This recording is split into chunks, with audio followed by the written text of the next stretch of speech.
Nabi tidak mungkin berbohong. Apa maksudnya? Apa yang dikatakan Nabi pasti terjadi. Itu pasti terjadi. Masa tipu daya sudah terjadi. Bukan belum terjadi, sudah terjadi. Menghalalkan yang haram, mengharamkan yang halal. Menyalahkan yang benar, membenarkan yang salah.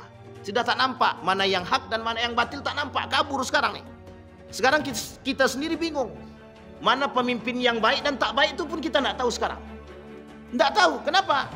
Ya karena begitu keadaan kita hari ini, Bapak Ibu.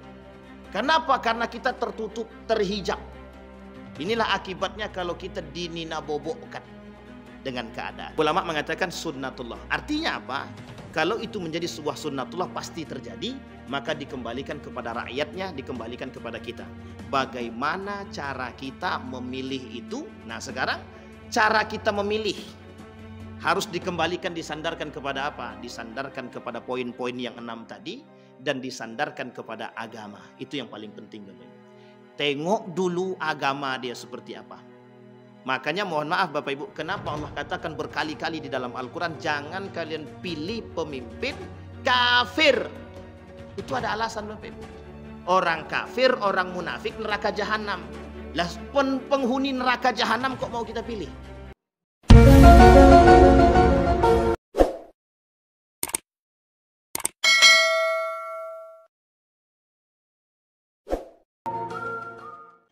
Ashhadu an la ilaha illallah wahdahu la syarika lah wa ashhadu anna Muhammadan abduhu wa rasuluh la nabiyya ba'd.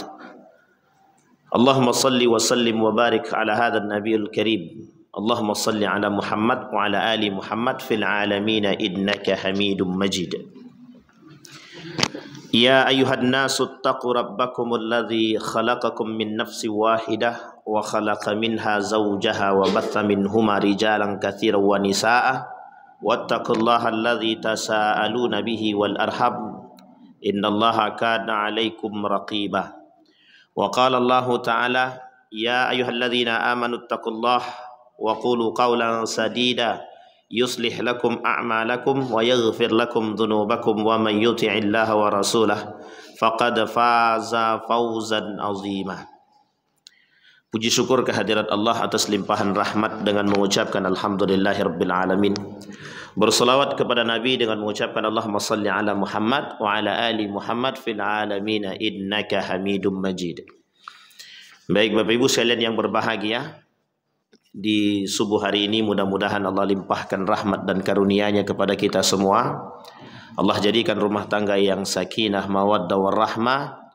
Allah anugerahkan anak-anak yang saleh dan salihah. Allah kemudian mengistiqamahkan kita menjadi orang-orang yang istiqamah dalam kebaikan dan ketaatan kepadanya. Amin ya rabbal alamin.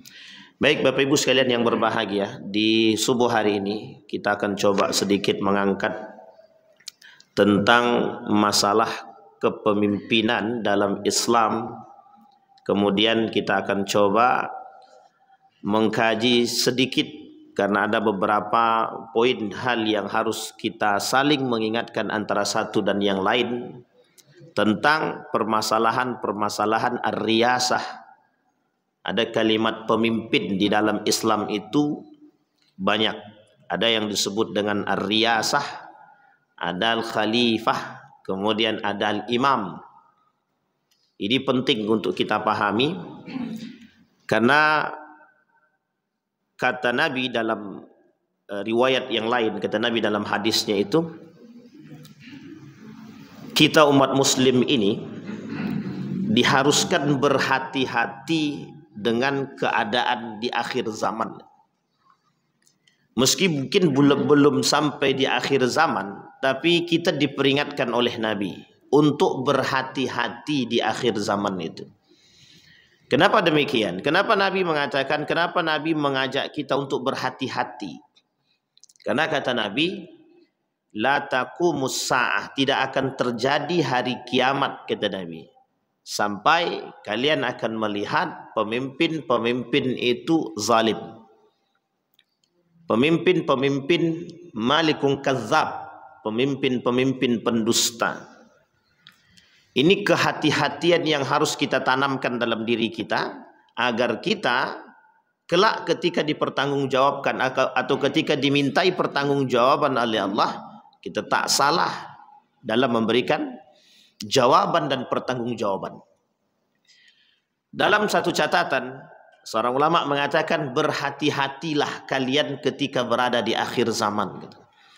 Saya merujuk kepada satu hadis Nabi. Yang pertama, kata Nabi, kelak akan muncul mulkun adud, kepemimpinan yang diktator, kepemimpinan yang otoriter, kepemimpinan yang nepotismenya tinggi, kepemimpinan yang dalam kepemimpinan itu terdapat banyak kecurangan. Namanya mulkun adud. 30 tahun setelah kepemimpinanku, kata Nabi. Setelah kepemimpinan Nabi, 30 tahun setelahnya, Abu Bakar, Umar, Uthman, Ali dan anak dia Al-Hasan 7 bulan setelah kita hitung, kemarin sudah pernah kita hitung, pada masa pembahasan Karbala 30 tahun lebih. Itu seperti yang dikatakan oleh Nabi dalam hadisnya. Tapi kemudian kata Nabi, wa ba'da dzalika, setelah itu akan muncul yang disebut dengan mulkun adud, dimulai dari gerakan pertama ketika Muawiyah melakukan nepotisme terhadap anaknya, ketika anaknya dia angkat, dan mulai kepemimpinan itu bergeser. Maka di dalam Islam, kepemimpinan di dalam Islam itu setidaknya ada 3. Yang pertama, itu dipilih dengan gaya musyawarah. Itu yang dilakukan oleh Umar bin Khattab bersama kaum Ansar dan Muhajirin, yang kelak menetapkan Abu Bakar As-Siddiq menjadi seorang pemimpin. 1. Yang kedua, sistem dinasti yang dilakukan oleh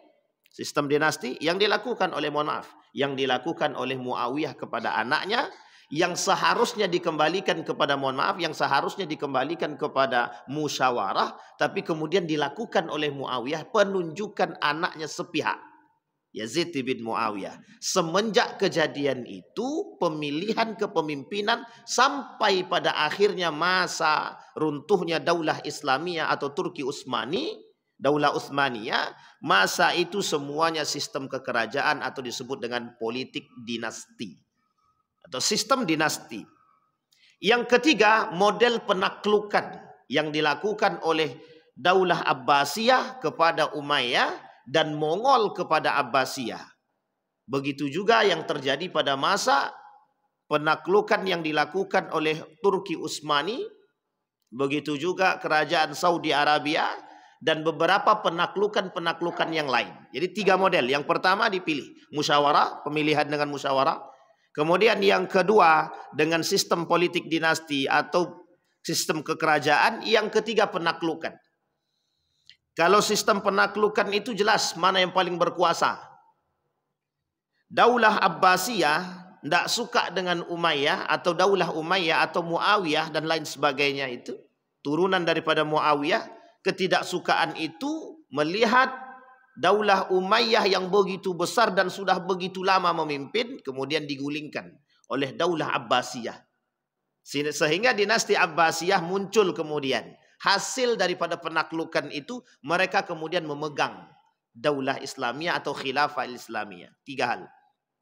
Nah, kata Nabi, mulkun adud itu oleh para ulama hadis mengklasifikasi apa yang disebut dengan mulkun adud, kata dia. Apa yang disebut dengan kepemimpinan yang otoriter, diktator dan lain sebagainya. Memang tidak mutlak seluruhnya, tapi indikasi-indikasi itu disampaikan oleh Nabi. Kepemimpinan yang pertama, kepemimpinan yang zalim. Kepemimpinan yang penuh dengan dusta, kata Nabi. Dalam hadisnya begini, kata Nabi. 3 kelompok yang tidak diajak oleh Nabi berbicara, oleh Allah berbicara di hari kiamat. Salathatun la yukallimuhumullah. Salasun la yukallimuhumullah yaumal qiyamah.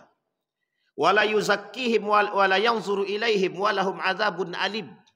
Ada 3 pemimpin, ada tiga golongan kata Nabi yang kelak di akhir zaman itu Allah di hari kiamat Allah tak mau ajak dia berbicara, Allah tak mau melihat dia, Allah tidak mau mensucikan dia. Bahkan bagi dia azab yang sangat pedih. Allah hinakan, Allah laknat dia, Allah masukkan dia ke dalam neraka jahanam. Karena masuk dalam kategori pemimpin yang munafik, zalim dan munafik. Itu dimasukkan ke dalam neraka jahanam. Di antara 3 tersebut ada 1 poin yang paling penting di situ, disebut dengan malikun kadzab. Ada namanya malikun kadzab. Pemimpin penuh dengan kedustaan. Itu yang pertama. Tapi pada poin yang kedua, uniknya dalam hadis tersebut, Allah juga, mohon maaf, Nabi juga mengatakan ada satu kriteria lagi. Rajulun baya'a imaman liyusiba minhud dunya aw li ya'khudhu minhud dunya. Ada orang-orang yang kemudian membaiat seorang pemimpin, yang baik itu pemimpinnya zalim ataupun tidak zalim, kemudian mengambil dia keuntungan daripada pemimpin tadi untuk mencari dunia. Nah, ini penting saya sampaikan. Biar kita paham dulu. Ini yang nyampaikan Nabi. Apa kata para ulama hadis menafsirkan hadis tersebut? Mencoba menjelaskan hadis tersebut. Kata ulama hadis tentang hadis ini, akan muncul orang-orang yang mendekat kepada pemimpin atau yang membaiat pemimpin, yang mengangkat calon pemimpin, tapi pengangkatan mereka, mohon maaf, tujuannya untuk mendapatkan dunia. Orang yang mencoba mengangkat seorang pemimpin, tapi tujuannya dunia. Apa maksudnya tujuan dunia? Ada yang dicari. Maka terserah mau pemimpin dia baik atau tak baik. Zalim atau tak zalim, fasik atau munafik ataupun mukmin. Maka dia punya tujuan. Sehingga Bapak Ibu sekalian yang berbahagia, kata para ulama, akan ada orang-orang seperti ini yang di dalam hadis ini disebutkan tidak akan Allah tidak mau melihat mereka, Allah tidak mau mensucikan mereka, Allah tidak mau mengajak mereka berbicara. Bagi mereka azab yang sangat pedih. Setidaknya ada 9 golongan. 9 golongan dalam hadis Nabi yang sudah dikerucutkan, ada 4 hadis yang berbicara tentang hal tersebut. 3 golongan ditambah dengan hadis-hadis yang lain menjadi 9 golongan ketika dikerucutkan oleh para ulama. 9 golongan. Di antara 9 golongan yang berbicara tentang kepemimpinan ada 2. Yang pertama yang tadi baya'a rajulun baya'a imaman liyusiba minhud dunya. Yang kedua, malikun kadzab, pemimpin yang pendusta, pemimpin yang memang dalam diri dia ada kedustaan. Dan tak salah ketika Nabi mengatakan dalam riwayat yang lain, kata Nabi, sanawatun hawas, hati-hati. Masa-masa tipu daya itu harus hati-hati. Nah, apa yang kita maksud? Yang kita maksud hari ini adalah kita butuh kecerdasan dalam mencari pemimpin. Kita butuh kekuatan, keimanan, akidah yang kuat, iman yang kuat, akhlak yang kuat dalam mencari pemimpin. Kelak akan kita sampaikan dalam kitab Al-Ahkam As-Sultaniyah, karakter-karakter pemimpin yang ideal itu seperti apa. Dan ini penting. Kenapa penting? Dan ini harusnya kita gerilyakan. Kita harus keliling masjid untuk menyampaikan hal-hal demikian. Kenapa? Karena masih banyak ternyata orang-orang yang memilih pemimpin, mohon maaf, karena memang urusan perut. Tidak salah. Dan banyak orang-orang yang memilih pemimpin karena urusan perut. Karena memang Nabi mengatakan demikian, kata Nabi. Kelak yang menjadi di hari kiamat itu, kata Nabi, yang menjadi tujuan umat manusia itu ya perut dia. Nisa'uhum qiblatuhum. Perempuan menjadi kiblat mereka. Wa butunuhum himmatuhum. Butunuhum himmatuhum artinya perut mereka menjadi tujuan. Bapak Ibu sekalian yang berbahagia. Nah, itu yang disebut. Di dalam kitab Al-Ahkam As-Sultaniyah, kalau akan kita coba pemimpin yang ideal itu di dalam kitab Al-Ahkam Sultaniyah itu seperti apa. Kita gambarkan yang pertama, kata Al-Mawardi dalam kitab Al-Ahkam As-Sultaniyah tadi, karakter atau pemimpin-pemimpin yang disebut dengan ideal di dalam kitab Al-Ahkam As-Sultaniyah itu setidaknya ada 6 poin. Setidaknya ada 6 poin. Yang pertama, adil dengan ketentuan-ketentuannya. Kalimatnya adil. Disebutkan oleh Nabi di dalam riwayat yang lain, kata Nabi, yang mendapat 7, yang mendapatkan naungan di hari kiamat kelak. Satu di antaranya imamun adil. Imamun adil. Pemimpin yang adil. Kalimat pemimpin itu disebutkan di dalam Islam itu setidaknya 3 nama. Ar-Riyasa, Khalifah, kemudian Imam. Tapi ada satu lagi kalimat. Yang kalimat ini sama dengan ketika seorang pengembala mengembala. Disebut dengan ra'in. Maka kalimatnya kullukum ra'in wa kullukum mas'ulun an ra'iyatihi. Ini kalimat perlu untuk dipahami oleh setiap orang yang memimpin. Termasuk pemimpin rumah tangga. Kullukum ra'in. Setiap kalian itu punya rasa tanggung jawab. Wa kullukum mas'ulun an ra'iyatihi. Kalian bertanggung jawab atas masyarakat yang kalian pimpin. Maksud bertanggung jawab atas apa yang kita pimpin, kelak dipertanggungjawabkan di hadapan Allah. Kelakuan kita, pertanggungjawaban kita seperti apa, kebijakan kita seperti apa. Baik dalam rumah tangga, yang paling kecil sampai yang paling besar. Hari ini, mengapa pemimpin tidak mau kembali kepada itu? Karena mohon maaf, karena memang lingkungannya yang begitu. Jadi pembentukan juga dibentuk oleh pada satu tempat yang disebut dengan wadah tadi, ya lingkungan. Tidak salah. Kenapa ketika Profesor Dr. Haji Yunar Ilyas mengatakan kepada anggota dewan itu, tolonglah kalian pelajari bukunya Umar bin Khattab. Tapi tidak ada yang mau mempelajari. Justru mereka minta, apa kata mereka? Kalau gitu tolong Prof belikan. Tolong Muhammadiyah belikan buku itu untuk kami para anggota dewan. Saya bilang, oh kok malah disuruhnya anggota dewan malah nyuruh profesor. Itu MUI dan Muhammadiyah. Pimpinan MUI dan pimpinan Muhammadiyah disuruh untuk membeli buku Umar bin Khattab. Kalau mereka mau, apa kata Prof Yunar Ilyas ketika itu disampaikan dalam forum itu? Kalau kalian mau membaca buku tentang Umar bin Khattab, niscaya kalian tahu model kepemimpinan Umar bin Khattab. Kira-kira pertanyaannya, kalau seandainya ada gaya kepemimpinan Umar bin Khattab, mau ada maling, ada korupsi? Kan tidak mungkin. Kecil kemungkinan ada namanya koruptor-koruptor itu. Bayangkan ketika Cina menerapkan sistem koruptor itu dengan hukum mati. Dulu pernah mau dibuat di Indonesia. Tapi itu ditolak mentah-mentah dengan dalil yang begitu banyak gitu. Dan ini diperdebatkan dalam beberapa forum perdebatan, baik dari kalangan mahasiswa sampai kalangan akademisi. Itu diperdebatkan sampai menjadi hal-hal yang memang diperdebatkan. Itu yang pertama, imamun adil. Nah sekarang pertanyaannya, bagaimana karakter imamun adil tadi? Karakter imamun adil itu dikembalikan kepada poin pertama. Bagaimana tingkat keimanan dan akidah dia. Orang yang beriman mesti bisa adil. Orang beriman, pertanyaannya hari ini beriman atau beramin. Itu misalnya. Kenapa? Karena kalau orang beriman, kalau dia betul-betul kembali kepada akidah yang baik, iman yang baik, paham tentang agama, maka ilmu mempelajari riyasah sebelum menjadi seorang pemimpin wajib. Ilmu mempelajari menjadi seorang suami yang baik sebelum dia menikah itu wajib. Ini tidak ucuk-ucuk nikah saja. Sehingga mohon maaf, yang terjadi adalah kerusakan dalam rumah tangga karena kedua belah pihak. Baik suami maupun istri tidak paham bagaimana kerjanya, tanggung jawabnya, seharusnya seperti apa, tidak tahu. Sehingga memang tak salah ketika Nabi mengatakan kebodohan yang tersisa, kepintaran itu diangkat. Yurfa'ul ilma wa yathbutul jahlu. Apa maksudnya? Orang hari ini mau jadi pemimpin tapi tak pernah belajar bagaimana menjadi seorang pemimpin. Mereka tidak mempelajari bagaimana kriteria-kriteria pemimpin di dalam Islam. Sehingga yang terjadi adalah kebodohan yang nyata. Naik jadi pemimpin tapi mohon maaf pemimpin bodoh. Yang terjadi apa? Merusak masyarakat. Tapi tak salah ketika Nabi mengatakan dalam riwayat yang lain, kata Nabi dalam riwayat yang lain, pemimpin yang Anda pilih cerminan daripada diri Anda sendiri.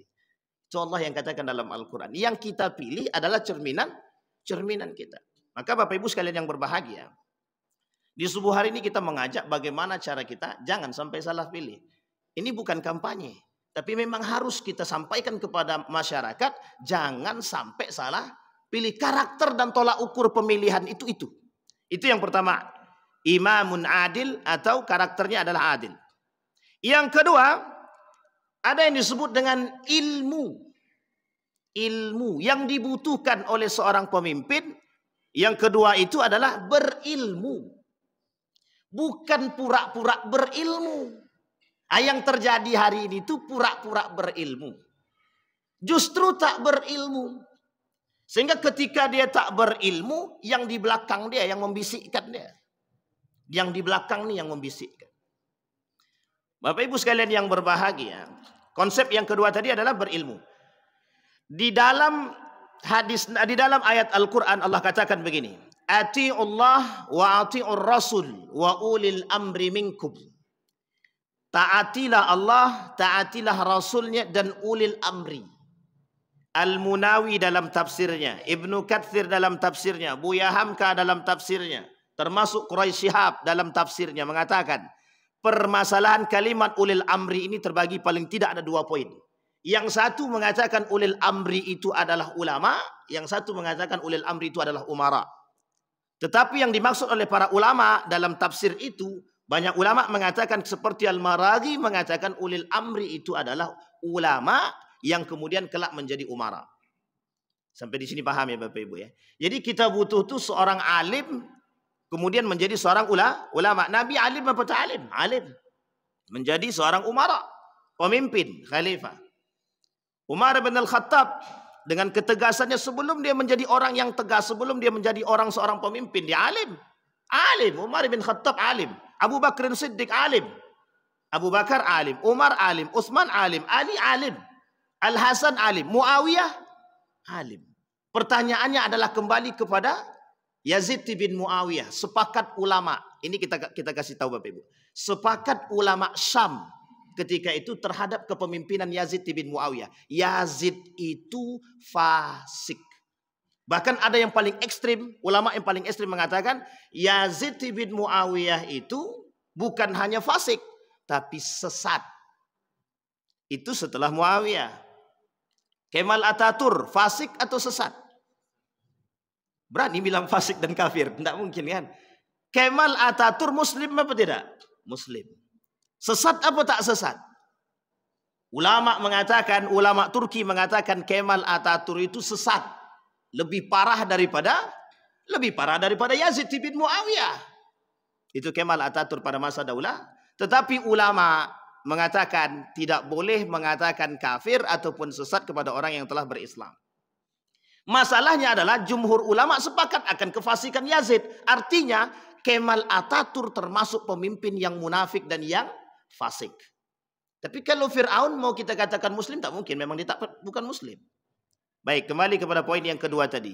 Yang dibutuhkan daripada seorang pemimpin pada poin yang kedua adalah mereka berilmu. Ilmunya ilmu apa? Ilmu dunia kah? Atau ilmu agama kah? Yang pertama ilmu agama terlebih dahulu. Kenapa? Karena dia bakal memunculkan satu poin dalam diri dia dalam bentuk ijtihad.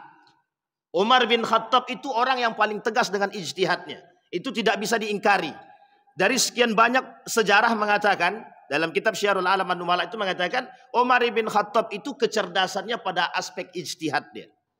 Saking mantapnya dia berijtihad itu banyak hal-hal yang tidak ada pada masa baginda Nabi dan Abu Bakar kemudian dibuat pada masa Umar bin Al-Khattab. Dan itu penting, poin penting. Contoh Al-Quran.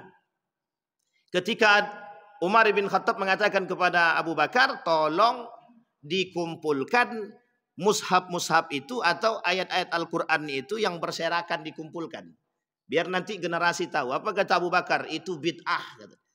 Kata Abu Bakar itu bid'ah. Tidak pernah dilakukan oleh Nabi. Tapi kata Umar bin Khattab, kalau orang-orang generasi tidak akan mengenal Al-Quran. Ya kalau sudah banyak yang meninggal, banyak yang mati di medan perang dan jihad, tidak ada yang tahu. Sehingga dibuatlah itu dan disepakati oleh para ulama, para sahabat ketika itu. Yang pertama. Yang kedua, pada masa sholat tarawih, Nabi sholat tidak sampai 5 kali Nabi sholat di masjid. Balik ke rumah Nabi. Kemudian tidak dibuat oleh Abu Bakar. Pada masa Umar, kata Umar itu nikmat bid'ah yang paling tinggi. Gitu deh. Akhirnya adalah dilakukan kembali pada masa Umar bin Khattab. Ijtihad. Dan ada ijtihad yang lain yang dilakukan oleh Umar bin Khattab. Artinya apa? Orang berijtihad ini kira-kira perlu agama yang tinggi atau tidak?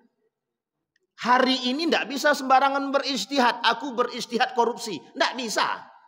Aku berijtihad mau melegalkan undang-undang LGBT. Aku berijtihad ingin mengangkat atau mencabut TAP MPRS 1966.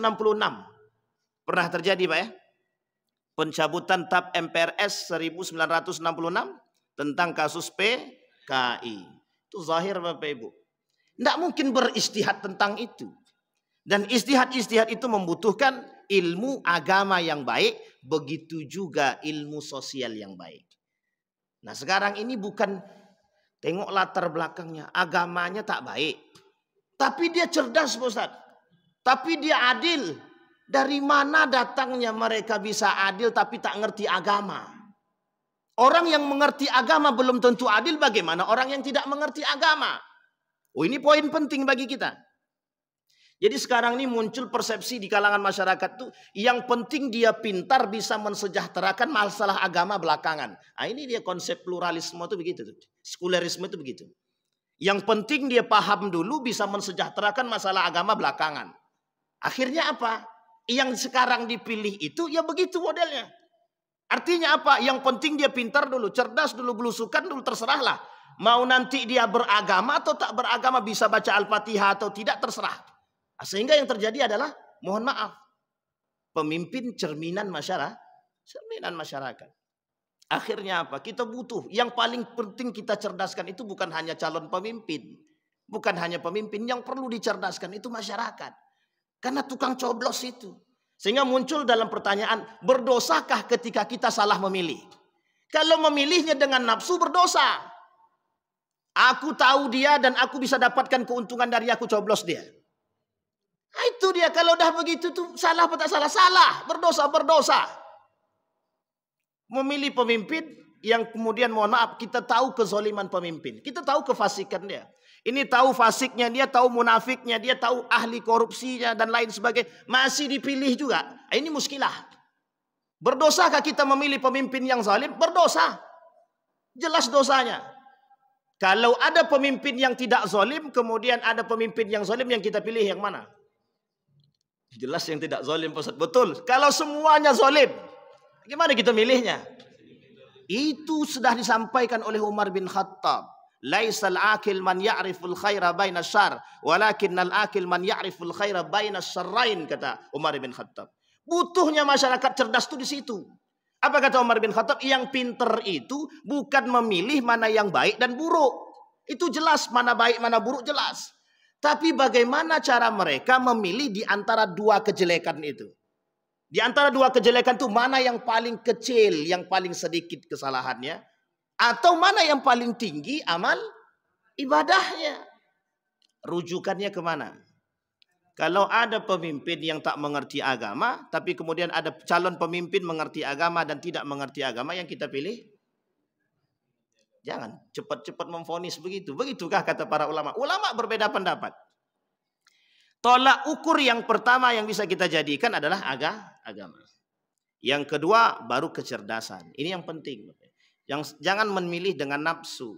Kata Al-Mawardi dalam kitab Al-Ahkam As-Sultaniyah itu, kehancuran satu kaum itu disebabkan salah pilih. Jadi kehancuran itu disebabkan salah pilih. Tak salah ketika ada yang mengatakan rusaknya masyarakat disebabkan oleh pemimpin. Rusaknya pemimpin disebabkan oleh ulama. Dan rusaknya ulama itu juga bisa disebabkan oleh rendahnya ilmu. Nah, kembali pada poin yang kedua tadi adalah ilmu. Baik, poin yang ketiga. Dalam kitab Al-Ahkam As-Sultaniyah, poin yang ketiga, pemimpin yang ideal itu sehat jasmani. Sehat jasmani, sehat rohani, yaitu yang paling penting itu. Oh, ini sehat semua, Ustaz. Calon-calon yang nampak sekarang ini sehat semua. Ah, itu bagus. Jadi kan bersaing dalam kesehatan itu baik. Bukan masalah bersaing dalam kesehatan, itu masalahnya. Sehat jasmani, sehat rohani. Sehat jasmani tapi tak sehat rohani, muskilah. Sehat rohani tapi tak sehat jasmani juga masalah. Juga menjadi masalah. Yang paling bermasalah lagi, kedua-duanya tak sehat. Nah, ya sudah tak sehat dua-duanya, itu pula yang dipilih. Nah, ini udah masalah gitu tuh. Sudah sangat masalah. Makanya Bapak Ibu sekalian yang berbahagia, sangat lucu bagi ulama terdahulu. Pada masa tabi'in itu ada seorang calon pemimpin, mohon maaf, tapi dia jauh daripada agama dan dia kaya. Ada calon pemimpin, kaya dia, tapi dia jauh daripada agama. Apa kata para ulama ketika itu? Sangat lucu masyarakat ini ketika memilih pemimpin yang dijadikan sandaran karena harta, kata dia. Itu lucu, kata dia. Kenapa? Karena mesti kelak mereka akan mencari apa dari hasil pengeluaran mereka. Mohon maaf, itu pernyataan daripada tabi'in dalam kitab tersebut. Apa kata dia? Seorang calon pemimpin yang kaya tapi jauh daripada agama, mereka akan menghabiskan harta mereka untuk mendapatkan kekuasaan. Kelak mereka akan ambil kembali setelah mereka duduk. Nah, coba Bapak Ibu bayangkan. Loh ini sih perkataannya demikian. Artinya apa? Penyakit yang tertanam dalam diri mereka bukan murni menjadi seorang yang pemimpin. Karena apa? Orang yang nggak ngerti agama, orang yang tidak mengerti konsep kepemimpinan dalam agama, itu mesti akan keluar daripada jalurnya. Yang dimaksudkan oleh Nabi Mulkun Adud tadi adalah pemimpin-pemimpin yang mengerti agama saja bisa melenceng, apalagi tidak mengerti agama. Maka Bapak Ibu sekalian yang berbahagia, kalau ada pemimpin yang tidak mengerti agama, maka pemimpin tersebut akan condong mengikuti, mohon maaf, program-program kaum liberal. Itu pasti. Kita ambil contoh program-program yang disepakati oleh pemerintah misalkan, yang mohon maaf program-program tersebut tidak sejalan dengan agama, tidak sejalan dengan konsep agama. Misalkan adanya kebijakan yang ingin didilkan seperti nikah beda agama. Itu undang-undangnya mau disahkan. Coba bayangkan yang mau mengesahkan itu para pemimpin. Orang-orang yang duduk di atas. Pertanyaannya adalah mereka mengerti atau tak mengerti itu. Dan dampaknya belum tentu. Yang ketiga, kasus-kasus pendidikan. Perhatikan baik-baik. Kasus pendidikan kita begitu rusaknya. Sehingga mohon maaf ingin mencampur adukkan sekian banyak agama dalam satu sekolah. Dan itu melalui kebijakan. Pertanyaannya adalah, jika pemimpin mengetahui konsep seperti ini, pendidikan seperti ini, kira-kira disahkan atau tidak? Contoh, pada masa Anies Baswedan menjadi seorang menteri pendidikan, ingin menyamaratakan masalah, ingin mengurangi materi pendidikan agama. Itu pada masa beliau menjadi seorang menteri pendidikan. Memang, wallahu alam, apakah ada tekanan dan lain sebagainya. Itu tak salah. Tak salah. Kebijakan yang lain ada. Menghilangkan pengeras suara di masjid. Loh, itu kebijakan yang nyata pada tahun 2015 ke atas, 2019 ke bawah. Apa yang terjadi? Kalau seorang pemimpin yang mengerti agama, mungkinkah melakukan hal demikian? Ini masalah kita hari ini Bapak Ibu. Kenapa kita sampaikan? Karena sudah banyak kelakuan seperti itu yang terjadi. Artinya apa? Jauhnya mereka daripada agama. Yang mereka pentingkan apa? Jangan dalih toleransi dan hak asasi manusia kemudian dicampur adukkan, dimasukkan dalam, mohon maaf, sistem kepemimpinan, kemudian kelak, mohon maaf, gara-gara sistem liberal ini, kapitalisme ini, kita menjadi rusak. Akhirnya apa? Konsep penjauhan masyarakat daripada agama tertanam secara struktural. Oleh siapa? Pemimpin yang tidak mengerti agama. Yang muncul adalah pemimpin yang zalim. Maka jangan salah kalau pendidikan kita sekarang itu menghasilkan pemimpin-pemimpin yang cinta dunia.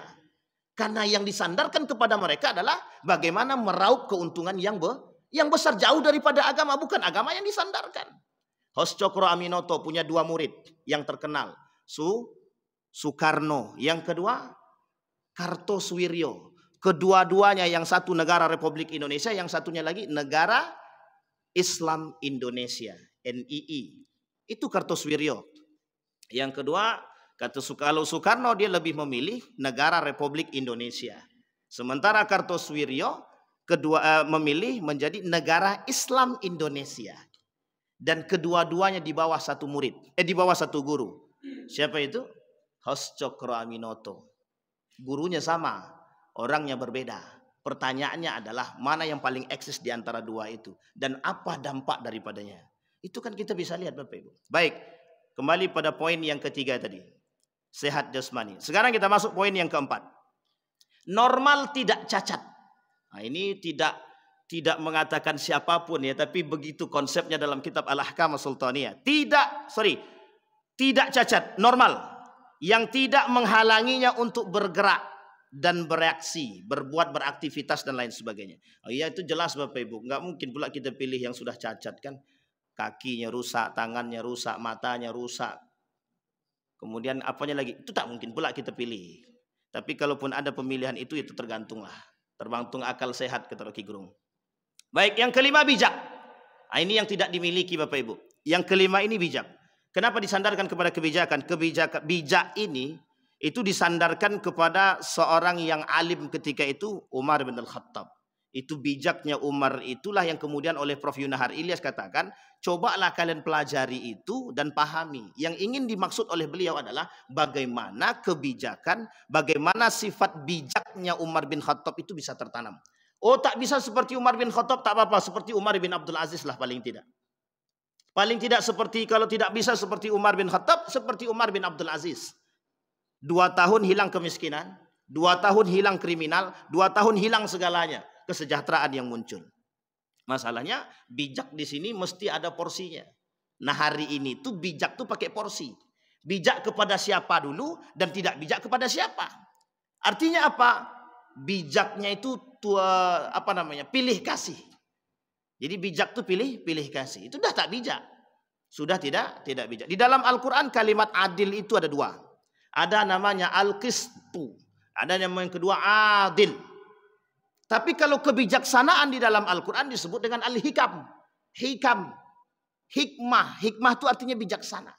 Artinya apa? Orang kalau mau bijaksana harus banyak-banyak mendapatkan hikmah. Kalau pengen bisa jadi bijaksana. Artinya bagaimana mereka bisa mencari bijaksana hikmah tersebut? Pelajari. Maka tidak bisa sembarangan. Jadi seorang pemimpin harus paham karakter masyarakatnya. Seorang pemimpin harus paham karakter masyarakatnya. Kalau tak paham bagaimana? Baik, yang terakhir, yang keenam, berani. Nah ini dia masalah kita hari ini Pak. Berani. Berani apa? Berani menumpas kemaksiatan. Berani memboikot produk Israel. Berani menghapuskan berani menghilangkan khamar. Minuman khamar apapun itu. Prostitusi. Berani melawan negara-negara asing. Ini yang tak ada sekarang nih.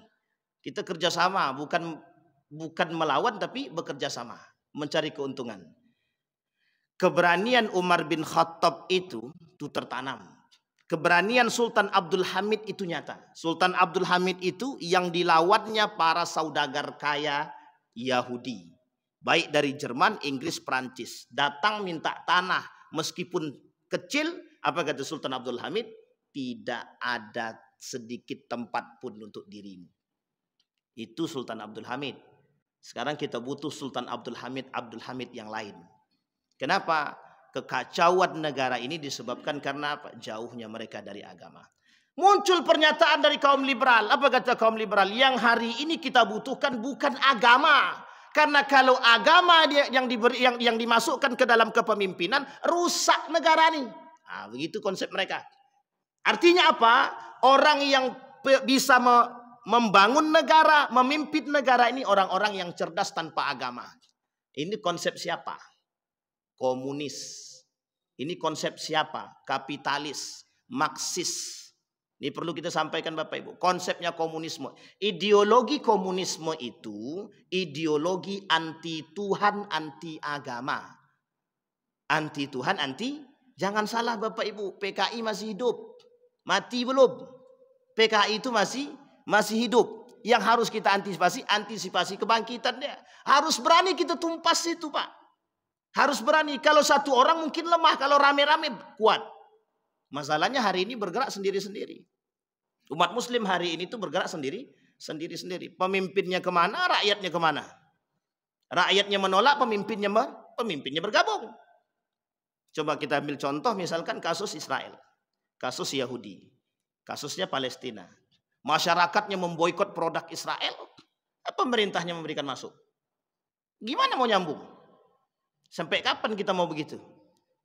Masyarakatnya kuat memboikot, tapi pemerintahnya mau memberikan ruang untuk masuk. Artinya apa? Tidak ada satu hal yang sejalan. Tidak sama pemikirannya. Nah, kita butuh tuh pemimpin-pemimpin yang berani. Berani mengambil kebijakan, berani mengambil keputusan, berani melakukan, berani. Yang paling penting adalah berani terhadap kemungkaran. Al-amru bil ma'ruf itu penting. Tapi di antara itu ada yang lebih penting, an-nahyu 'anil munkar. Sekarang pertanyaan kita yang kita butuhkan an-nahyu 'anil munkar atau al-amru bil ma'ruf? Mana yang kita butuhkan hari ini? Kedua-duanya. Jangan pilih satu. Kalau pilih satu tak jelas kita nanti. Al-amru bil ma'ruf, an-nahyu 'anil munkar. Yang hari ini kita harus lakukan menggalakkan an-nahyu 'anil munkar. Ya gimana Pak Ustaz? Duit sudah disorong gimana? Bagaimana kita mau menumpas khomar-khomar itu? Orang dia bayarannya lebih besar. Nah, gimana Pak? Toko-toko menjual, mohon maaf, toko-toko menjual minuman-minuman khamar. Ketika hendak ditutup, ya disorong duit. Ya kalah. Yang kalah apa? Karena contoh pemimpin yang mohon maaf, pemimpin yang cinta dunia. Yang didahulukan apa? Kesejahteraan masyarakat atau kesejahteraan diri dia dulu? Tangan kanan melarang, tangan kiri menerima. Jadi apa yang terjadi? Tutup setengah pintu. La ilaha illallah. Artinya apa Bapak Ibu sekalian yang berbahagia? Kita ambil contoh yang lain. Pemerintah menutup seluruh website pornografi. Betul. Sekarang pertanyaannya, ada nggak kunci untuk membuka itu? Ada kuncinya tidak dihapus. Lah yang ditutup website yang mana? Website yang sudah nampak, yang tak nampak, yang bisa dibuka ada kuncinya. Itu tidak dihapus. Kenapa? Ya menikmati. Ini pertanyaan Pak. Kasus sudah jelas Pak. Kasusnya apa? Banyak, mohon maaf. Mereka itu duduk sambil nonton. Artinya apa? Ini bukan masalah keberanian. Berani menutup, tapi itu tadi tangan kanan menutup, tangan kiri menerima. Sehingga tutupnya setengah pintu. Artinya apa? Hari ini kebijakan-kebijakan itu kalau tidak didasarkan kepada agama yang kuat, tidak didasarkan kepada kebijaksanaan, akan menghasilkan kebijakan-kebijakan yang tidak sesuai dengan nalar dan tidak pro kepada agama. Nah, Bapak Ibu sekalian yang berbahagia, yang kita butuhkan hari ini adalah bagaimana kebijakan-kebijakan itu bisa pro terhadap agama dan tidak tebang pilih. Tidak tebang pilih. Yang terjadi hari ini adalah itu yang terjadi. Apa itu? Kepada agama yang lain mereka aman. Kepada yang satunya lagi, kepada agama Islam, mereka tidak aman. Kenapa? Karena Islam dianggap sebagai agama perusak. Makanya bahasanya seorang pemimpin itu mengatakan bahwa agama itu adalah musuh negara. Itu jelas Bapak Ibu. Jangan dibilang tidak ada maksud. Nah, masuk pada konsep kita perang pemikiran tadi. Bahasa mereka adalah agama adalah musuh negara. Artinya apa? Mereka akan ingin melahirkan para pemimpin yang mohon maaf tidak pro terhadap agama. Baik Bapak Ibu sekalian yang berbahagia. Nah, kata dalam surat Az-Zukhruf, kelak gambarannya adalah pemimpin yang kita pilih adalah seperti daripada rakyatnya. Artinya apa? Pemimpin yang kita pilih itu cerminan daripada rakyatnya. Bapak Ibu sekalian yang berbahagia, kalau kita salah pilih, kalau kita memilih dengan nafsu, maka saya sarankan kepada Bapak Ibu besok sebelum memilih, masa pilkada nanti, sebelum memilih lakukan istikharah. Jangan sekali, kalau bisa dari sekarang istikharah tuh. Dan doakan kita punya pemimpin yang baik. Sekarang ini kita berharap pemimpin yang baik. Pertanyaannya adalah, seberapa sering kita mendoakan pemimpin kita agar baik? Seberapa sering kita mendoakan pemimpin kita agar baik? Saya tak yakin Bapak Ibu. Kenapa saya katakan tak yakin? Kita hanya bisa bertujuan mencari pemimpin yang baik, tapi kita tak pernah berdoa untuk mendapatkan pemimpin yang baik dan berdoa agar pemimpin kita baik-baik. Yang kita lakukan apa? Caci maki, celah mencela, mencari kekurangan dan kelebihan seseorang. Yang terjadi itu. Maka kembali kepada poin tadi Bapak Ibu. Kata Nabi, 3 golongan kata Nabi. Yang kelak di akhir zaman itu muncul. Satu di antaranya kata Nabi adalah malikun kadzab, pemimpin yang penuh dengan kedustaan. Karena memang disandarkan kepada masa tipu daya. Kelak kata Nabi di akhir zaman itu masa sanawat khada'at. Sanawatun khada'at itu artinya masa-masa tipu daya. Artinya memang pada masa itu menjadi satu kesunahan. Artinya apa? Sunnatullah. Yang terjadi adalah seperti yang dikatakan oleh Nabi. Nabi tidak mungkin berbohong. Nabi tidak mungkin berbohong. Apa maksudnya? Apa yang dikatakan Nabi pasti terjadi. Itu pasti terjadi. Masa tipu daya sudah terjadi. Bukan belum terjadi, sudah terjadi. Menghalalkan yang haram, mengharamkan yang halal. Menyalahkan yang benar, membenarkan yang salah. Sudah tak nampak mana yang hak dan mana yang batil, tak nampak. Kabur sekarang nih. Sekarang kita sendiri bingung. Mana pemimpin yang baik dan tak baik itu pun kita tidak tahu sekarang. Tidak tahu. Kenapa? Ya karena begitu keadaan kita hari ini Bapak Ibu. Kenapa? Karena kita tertutup, terhijab. Inilah akibatnya kalau kita dinina bobokkan. dengan keadaan. Baik, Bapak Ibu sekalian yang berbahagia, kembali pada poin tadi, kata Nabi, ulama mengatakan sunnatullah. Artinya apa? Kalau itu menjadi sebuah sunnatullah pasti terjadi, maka dikembalikan kepada rakyatnya, dikembalikan kepada kita. Bagaimana cara kita memilih itu? Nah sekarang cara kita memilih harus dikembalikan, disandarkan kepada apa? Disandarkan kepada poin-poin yang 6 tadi, dan disandarkan kepada agama. Itu yang paling penting Bapak Ibu. Tengok dulu agama dia seperti apa. Makanya mohon maaf Bapak Ibu, kenapa Allah katakan berkali-kali di dalam Al-Quran, jangan kalian pilih pemimpin kafir. Itu ada alasan Bapak Ibu. Orang kafir, orang munafik, neraka jahanam. Lah penghuni neraka jahanam kok mau kita pilih? Maka ada dua pertanyaan yang muncul beberapa hari ini Bapak Ibu. Yang pertama, bolehkah kami memilih pemimpin yang fasik? Nah, ini pertanyaan pertama yang datang kepada kami Bapak Ibu. Apa kata dia? Bolehkah kami Ustaz memilih pemimpin yang fasik?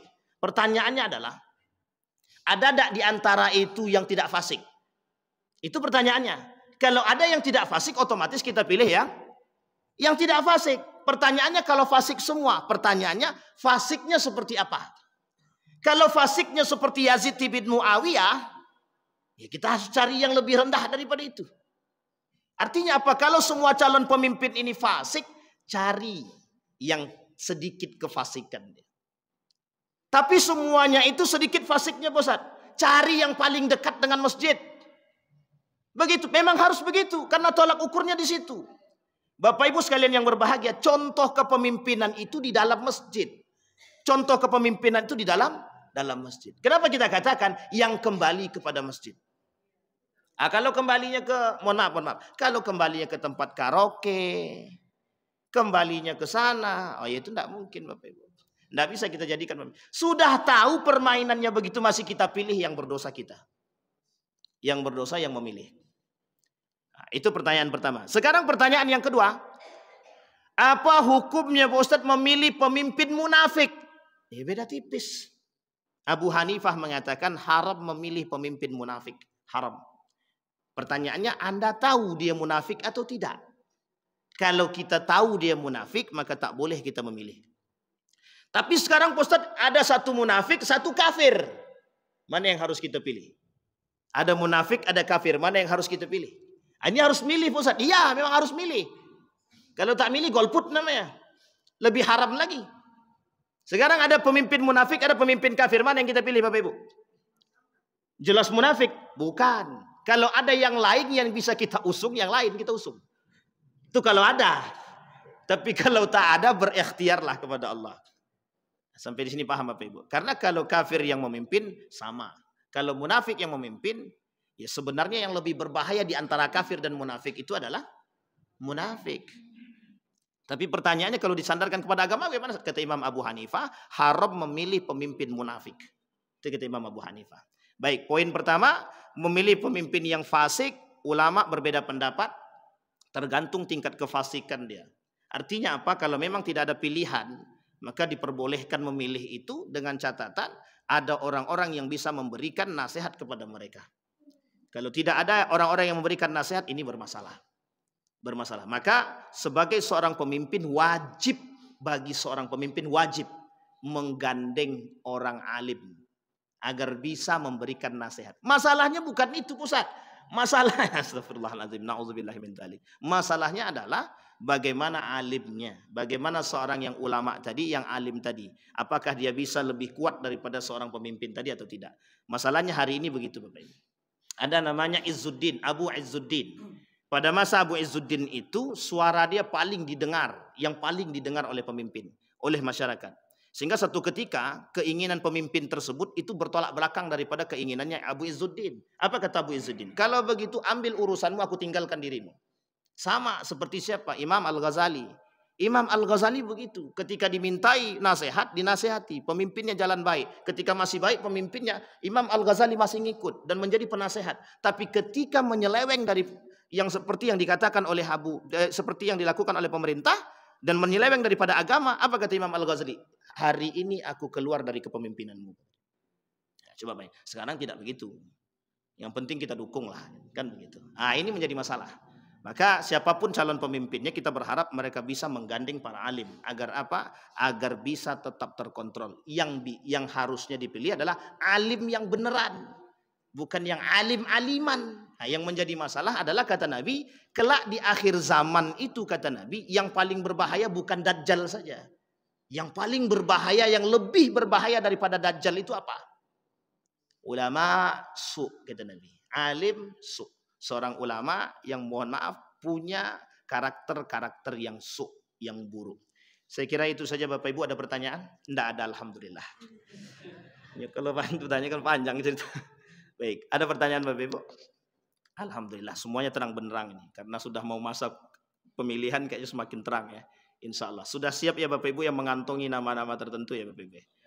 Oh iya jelas. Kalau tak dikantongi, ingat Bapak Ibu jangan sampai golput. Artinya kalau kita golput, Bapak Ibu bisa lihat mana yang fasik, mana yang munafik, mana yang baik. Tapi Bapak Ibu kita tak boleh katakan, oh itu pemimpin munafik, tak boleh. Itu calon pemimpin munafik itu tak boleh. Kita tak boleh pilih demikian, tak boleh katakan demikian. Artinya kita cukup tahu dan sampaikan dengan cara yang tertutup. Saya kira itu saja, mudah-mudahan ada manfaat bagi kita semua. Kita berdoa kepada Allah. A'udzu billahi minasyaitonir rajim. Bismillahirrahmanirrahim. Alhamdulillahirabbil alamin. Hamdan syakirin, hamdan na'imin, hamdan yuwafi ni'amahu wa yukafi'u mazidah. Ya Rabbana lakal hamdu kama yanbaghi li jalali wajhikal karim wa azim sultanik. Allahumma salli ala Muhammad wa ala ali Muhammad fil alamin innaka Hamidum Majid. Allahumma ighfir lana dhunubana wa kaffir 'anna sayyi'atina wa tawaffana ma'al abrar ya aziz ya ghaffar ya rabbal alamin. Allahumma faqihna fid din wa 'allimna at-ta'wil. Allahumma ij'alil Qur'anal 'azima rabi'a qulubina wa nura sudurina wa jilaa ahzanina wa dhihaba humumina wa ghumumina. Allahumma ansur ikhwanana al-mujahidin fi Palestin wa fi Gaza wa fi kulli makan. Allahumma dammir al-yahud. Allahumma khtimna bi husnil khatimah. Allahumma khtimna bil husnil khatimah. Allahumma rzuqna imaman adilan. Allahumma rzuqna imaman adilan. Allahumma aslih imamana ya rabbal alamin. Allahumma aslih imamana ya dzal jalali wal ikram. Allahumma aslih imamana ya arhamar rahimin. Rabbana zalamna anfusana wa illam taghfir lana wa tarhamna lanakunanna minal khasirin. Rabbana atina fid dunya hasanah wa fil akhirati hasanah wa qina azaban nar. Walhamdulillahirabbil alamin. Assalamualaikum warahmatullahi wabarakatuh.